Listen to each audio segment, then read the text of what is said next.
It's live. Thank you very much.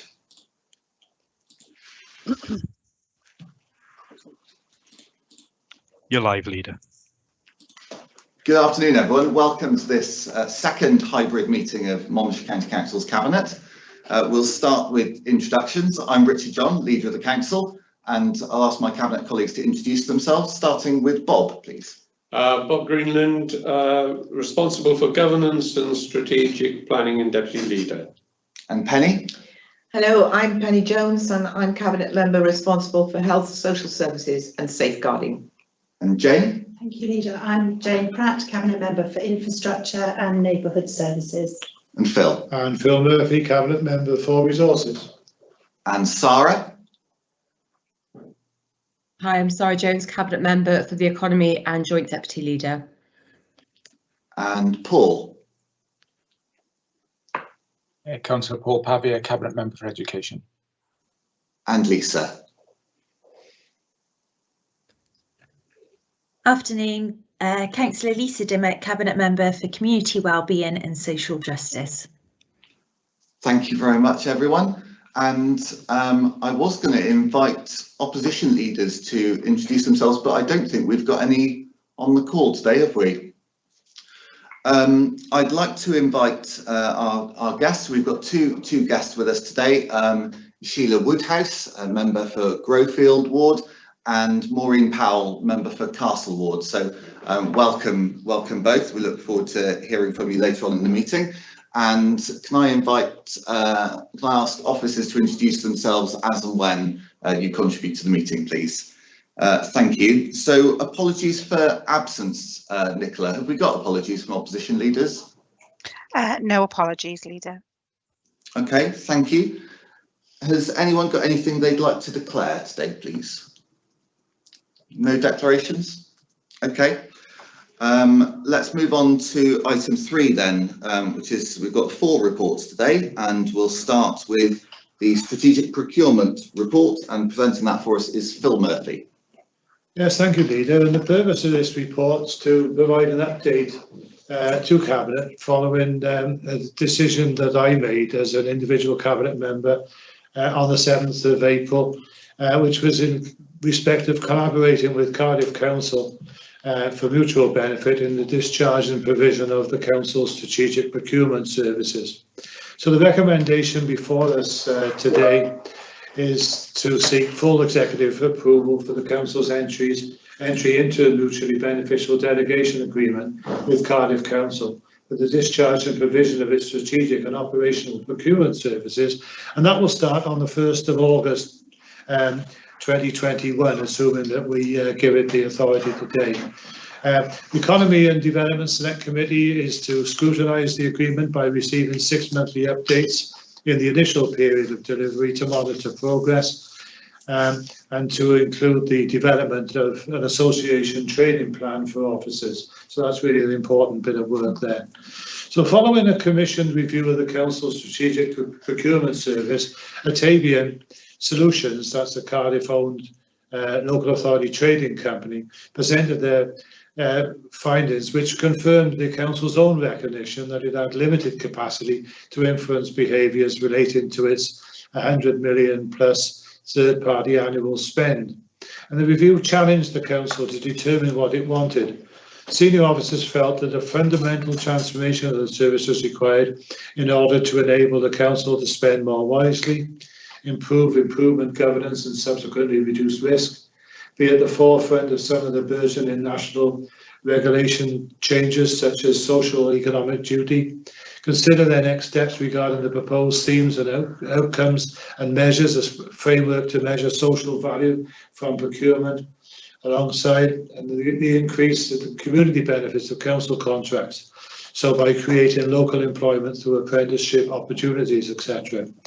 These are all things that Atavian are award-winning in respect of. So all of the above would be very difficult for the current small team, which is basically only comprised 2 people, to achieve. So on that date, the 7th of April, I did make that agreement to enter into the collaboration with Cardiff Council for an initial period of 3 years, and assuming it's successful, would move to a rolling contract. In doing so, we would delegate strategic procurement functions for that 3-year period, but it didn't prohibit MCC from exercising the delegated functions itself, although we did agree that there would be a value around £75,000 if we did that.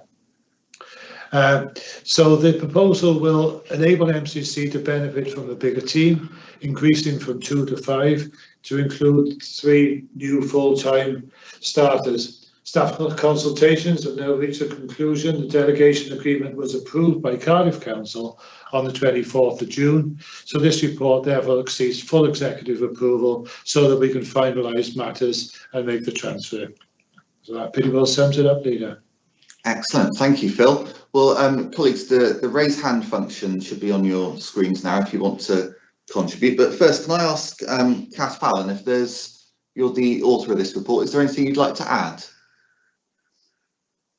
Thank you, Leader. I think the only thing I would add, and thank you particularly to Cabinet Member Murphy's delivery of the report, it was really good, thank you very much, is this presents a real unique opportunity for us to combine resources to actually maximise the use of our spending power, particularly as we look to the recovery of our local economy and really about driving the best for our communities. So thank you ever so much for presenting this today. Thank you. Thank you very much. Jane. Thank you very much, Leader, and I fully support this, and as Cabinet Member for Climate Change, it means that we will be using local suppliers to the benefit of the local economy, and also it means that we'll be reducing our carbon footprint. So I thank Councillor Murphy for bringing this paper to us today. Thank you. Brill, thank you. Bob. Yeah, thank you, Leader. I think that procurement is a vital service for councils. Giving good economic buying powers is absolutely vital, but it's very often underrated. So the opportunity to join with a larger authority on this is something that is going to benefit us as a council. And I think it'll also benefit a lot of our small businesses within this county, because they then will have a wider market in the wider Cardiff area that they can link into as well. So I certainly welcome the report. That's a really good point, Bob. Thank you. Paul. Yeah, thanks, Leader. Yeah, just to concur with colleagues, as chair of the Economy and Development Select, this is something that we were really pushing for the last few years, and I know obviously with issues around the pandemic, it took a little bit longer to get to this point where we are now in terms of decision making. But having spoken to those involved in Cardiff, I had some real detailed discussions and some really good scrutiny in various sessions of the Economy and Development Select over the past probably 2.5 years at least. This is a really welcome step. You know, there's a lot of focus, particularly in a programme of government, as Bob has just alluded to, in terms of strengthening local economies, particularly around the foundational economy. There's a lot of our sectors have been hit quite hard over the last 16, 17 months. I think this will be really a really important step to try and build back better locally and support those businesses. I mean, I hope, because we've got a lot of small pockets of commissioning happening right across the local authority. I think having this more strategic oversight with Cardiff, such a big player, I think I hope that it will enhance our strategic commissioning right across the authority and across all departments. So yeah, I really welcome this decision today. Thank you. Yeah, it's a really welcome report. Was there anything you wanted to add, Phil? I don't think so, Leader. It's pretty straightforward. As I say, we're joining an award-winning team. The main reason for having to bring it to full cabinet is that our contract procedure rules, as per the Constitution, stated that it was more appropriate to do it through the full executive rather than individual member decision. So here we are. So this is what we have to do. Right, and we'll put it to the vote. So To reiterate the main recommendations, it's to seek our approval for the council's entry into a mutually beneficial delegation agreement with Cardiff Council for the discharge and provision of our strategic and operational procurement services from the 1st of August this year. And the second recommendation is that the Economy and Development Select Committee will scrutinise the agreement by receiving 6 monthly updates for the initial period of delivery to monitor progress. Can I ask you to all vote now, please?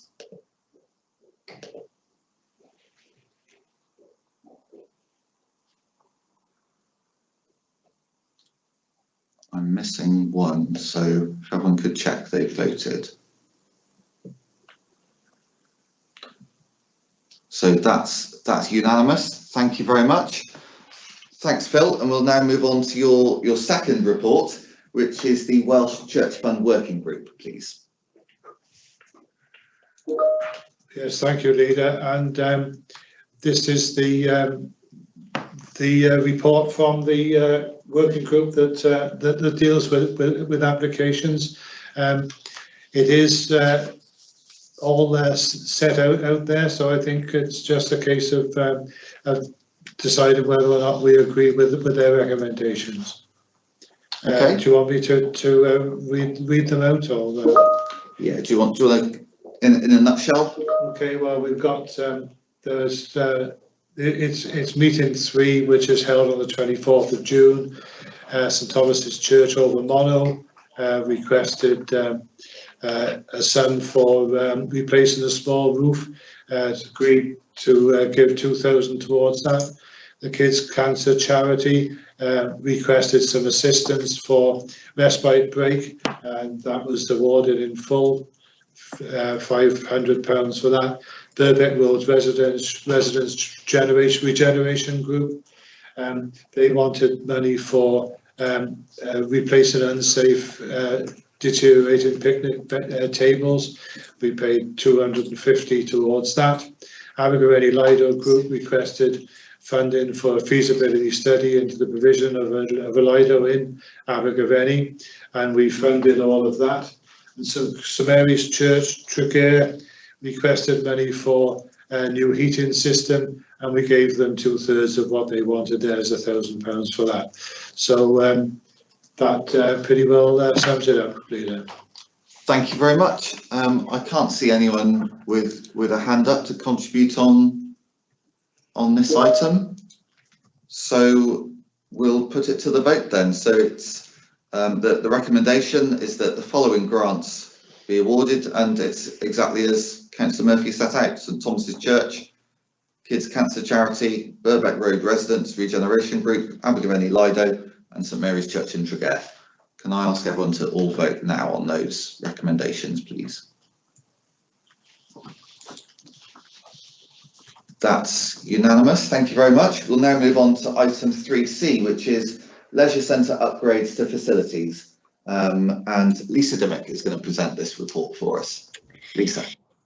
Thank you, Leader. Please can I start by thanking officers Ian, Nick, Marie, Richard, who have worked hard on this report. I'm delighted to be bringing this report on leisure centre upgrades to Cabinet today. The pandemic has disrupted the leisure and fitness industry, but it's also highlighted the importance of health and well-being and provided us an opportunity to look at what we have on offer and the enhancements we can make to improve the health of our communities. We have seen a drop-off in membership compared to prior to the pandemic.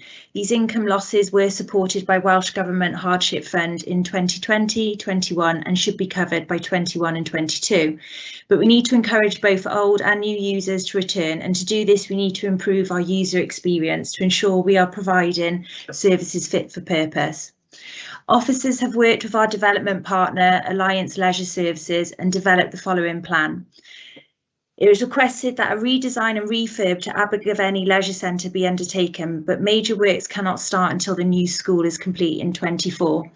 So the initial phase would see a conversion of the first floor to a health and fitness hub with a new fitness suite, spin studio, fitness studio, viewing area to the ground floor and changing rooms.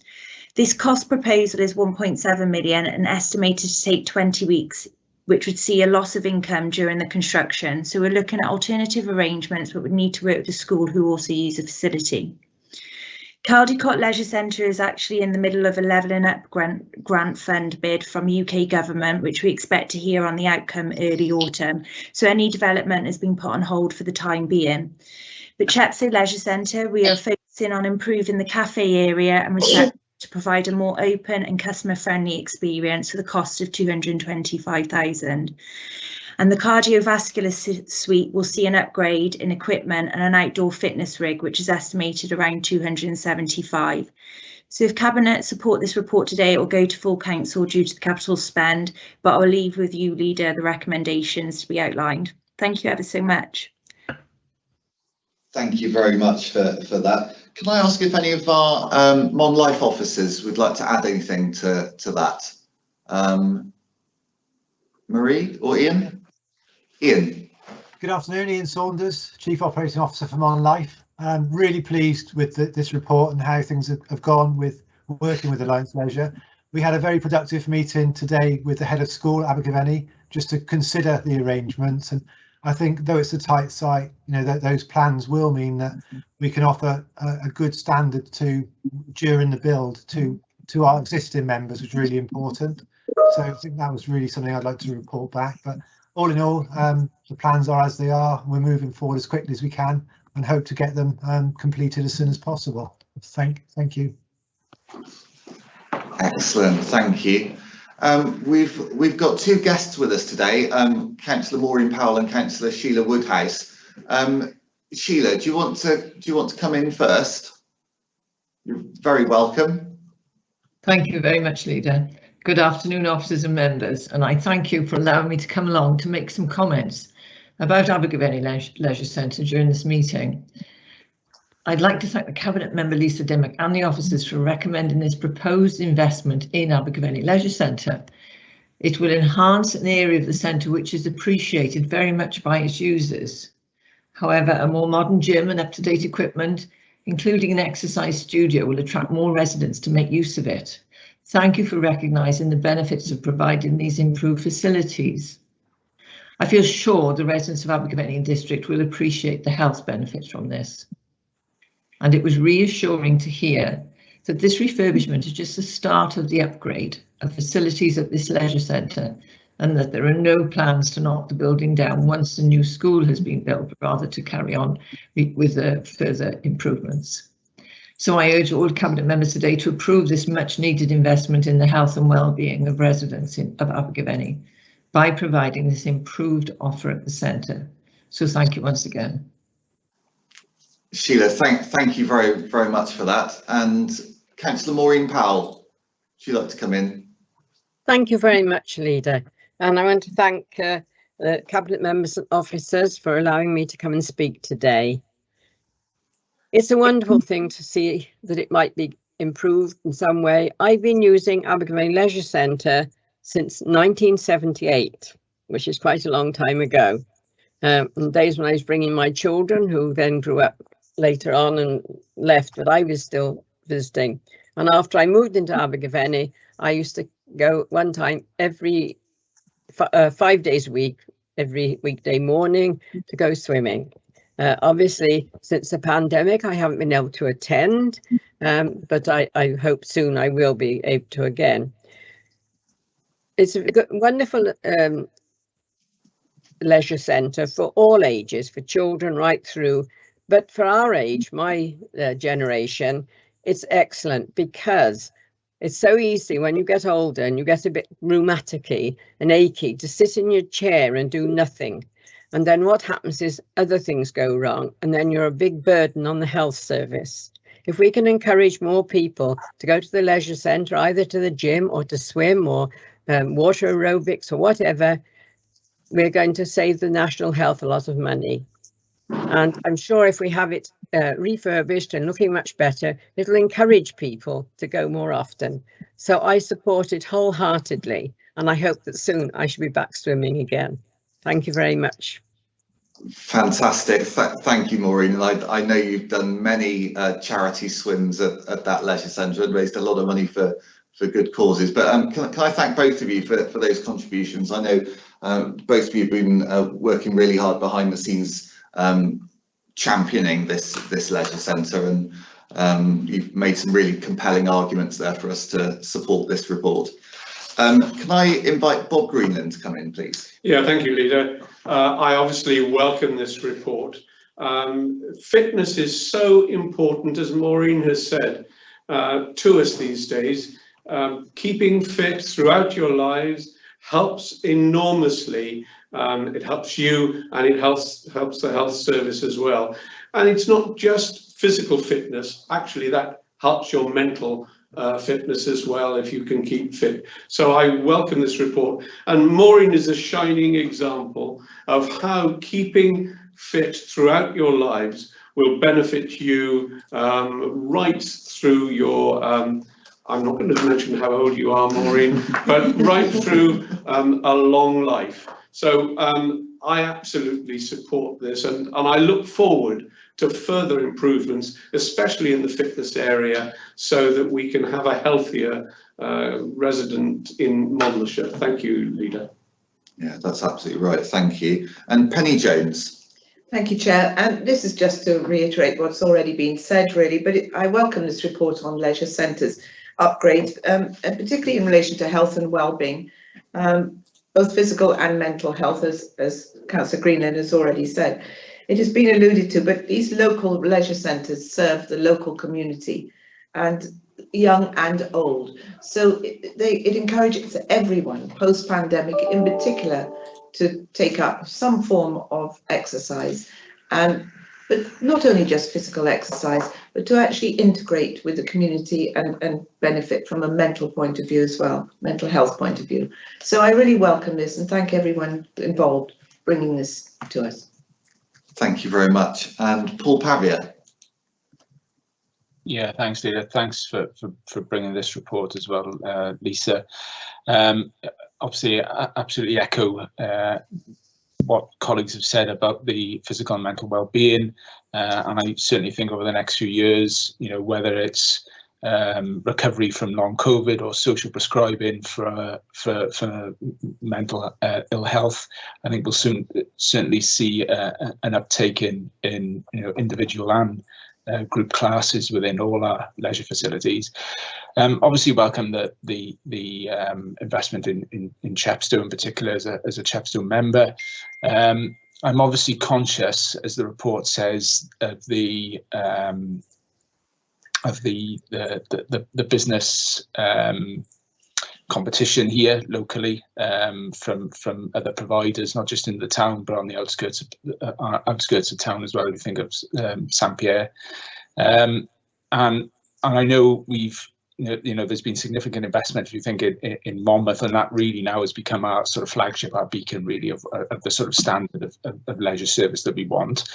And obviously, while I welcome the investment in kit and some initial upgrades of the shower rooms and other facilities, I think we can't not look you know too short term that the building is starting to look a bit dated internally. I think we just need to make sure it's continuously on our sort of priority list, that where there is additional money that we can invest in the services there, that we should.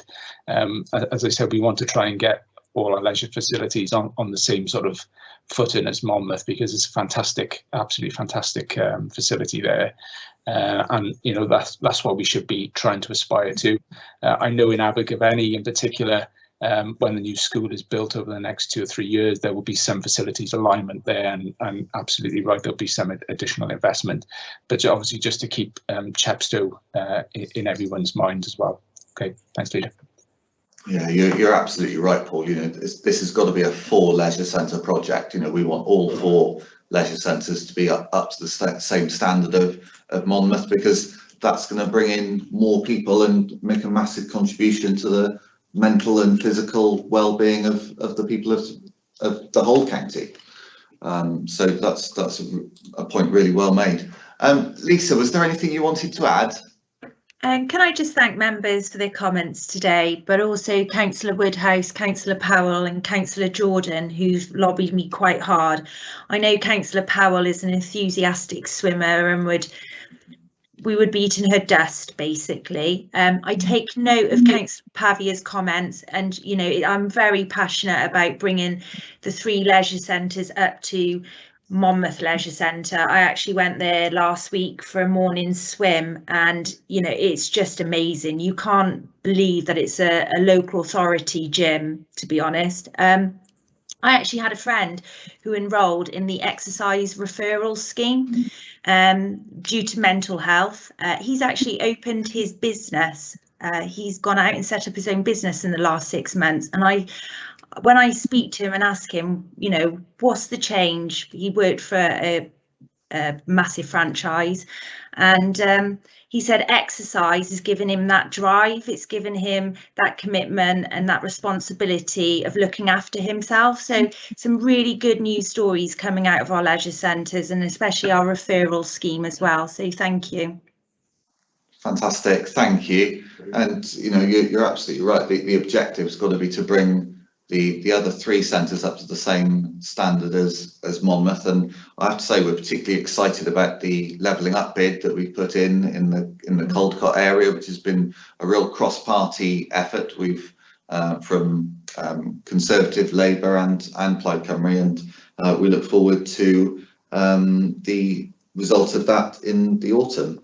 So I can't see any other hands up, so we'll move on to the recommendations and the vote on this report. So the recommendations are that Cabinet recommends to Council to release the sum of £2.2 million from capital receipts to fund the following investments in these leisure centres. So Chepstow Leisure Centre, £500,000 to upgrade fitness equipment and some minor refurbishments, and Abergavenny Leisure Centre, £1.7 million to redesign the first floor to provide a new enhanced gym area and a spin studio and exercise studio.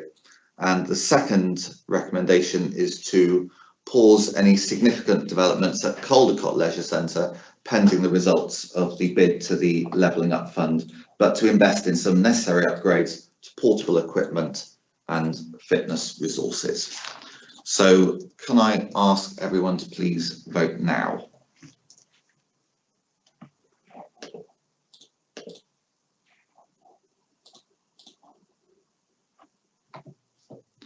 That's unanimous in favour of that report. Thank you very much.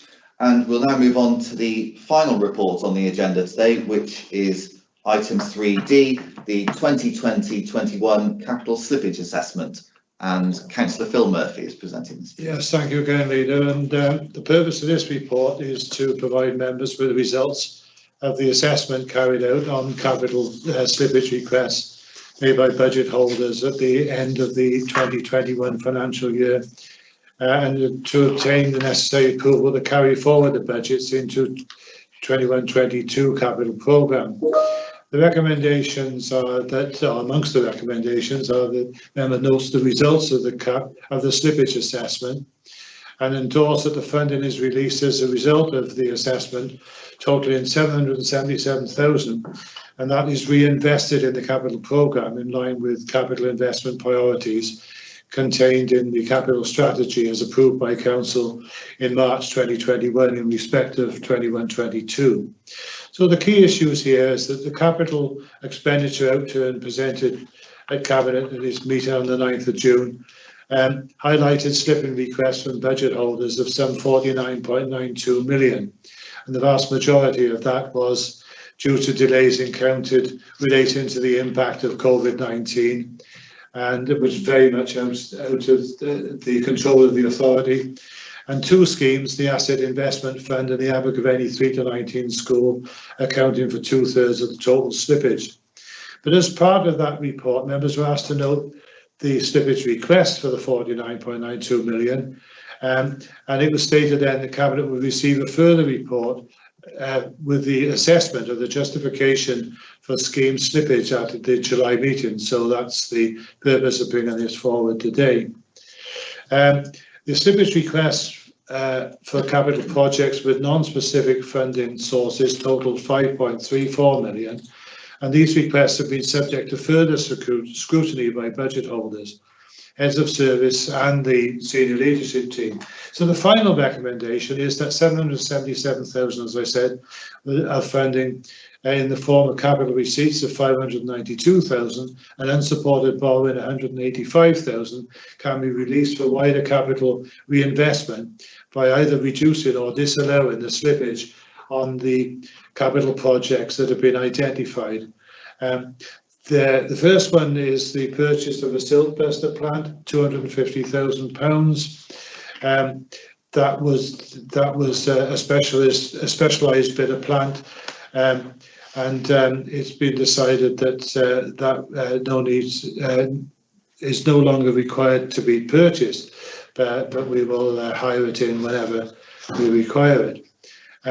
Highways operations, the Wireworks Bridge, which was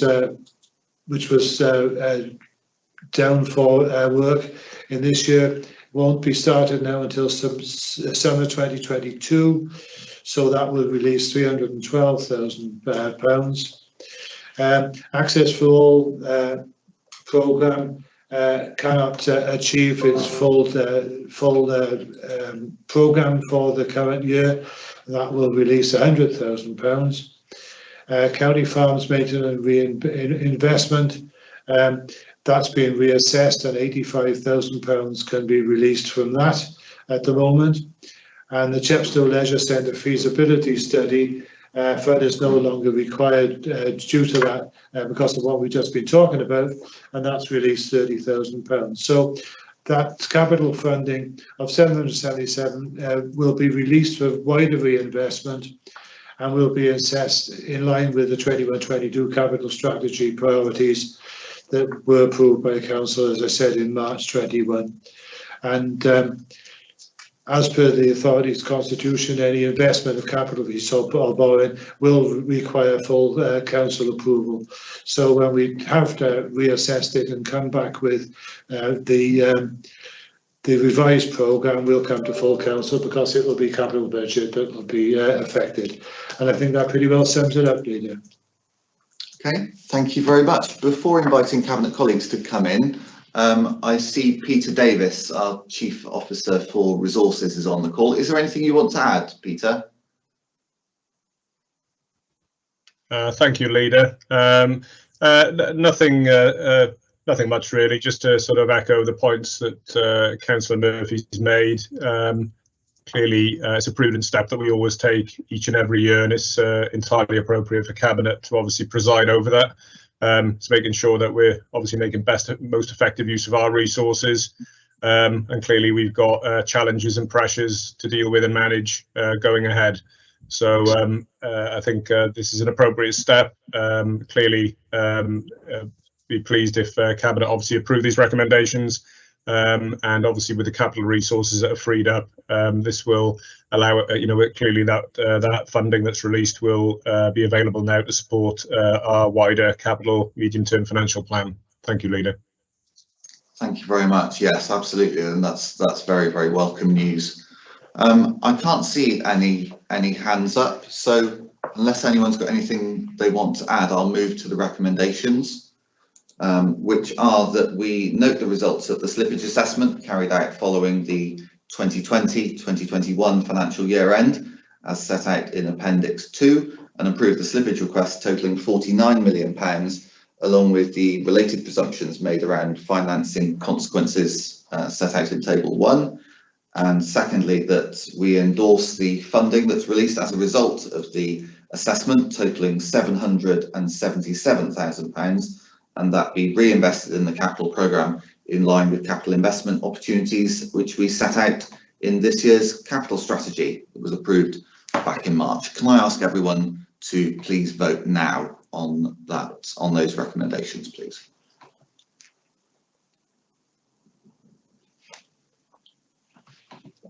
Right, that's unanimous in favour of that report. So that brings us to the end of today's full reports and today's meeting. Can I say to members of the public who've been watching in either live or pre-recorded on YouTube, thank you very much for your interest. And to officers and members, thank you very much for your contributions. Particularly thank you to Maureen Powell and Sheila Woodhouse for joining us today. And I look forward to seeing you all at our next meeting, which is 3 o'clock on Wednesday, the 28th of July. So see you all then. Thank you very much and good afternoon.